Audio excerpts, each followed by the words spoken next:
অপপ্রচার জালিয়াতি করার পরেও 2/3 বেশি আসন নিয়ে সরকার গঠন করবে বলে জানিয়েছেন বিএনপি নির্বাচন পরিচালনা কমিটির প্রধান ডক্টর মাহাদি আমিন। ব্রিফিংয়ে তিনি বলেন, নির্দিষ্ট কিছু ব্যক্তিকে জয়ী করাতে নির্বাচনে ইঞ্জিনিয়ারিংয়ের প্রমাণ পাওয়া গেছে।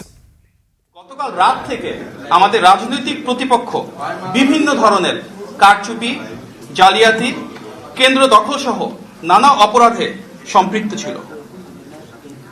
তারপরও জনগণের আন্তরিক ভালোবাসা ও সমর্থনে আমরা দেখেছি ধানের শীর্ষের প্রার্থীরা বিপুল সংখ্যক আসনে বড় ব্যবধানে এগিয়ে রয়েছেন। অনেকেই এর মাঝে বেসরকারিভাবে নির্বাচিত হয়েছেন। জনগণের ভালোবাসায় সিক্ত দল বিএনপি ইনশাল্লাহ জনসমর্থন নিয়ে 2/3 বেশি আসনে বিজয়ী হয়ে সরকার গঠন করবে। আপনারা নিশ্চয়ই দেখেছেন আজকেও দেশ জুড়ে বিভিন্ন জায়গায় অনেক ধরনের কারচুপি, জালিয়াতি এবং সহিংসতার ঘটনা ঘটেছে।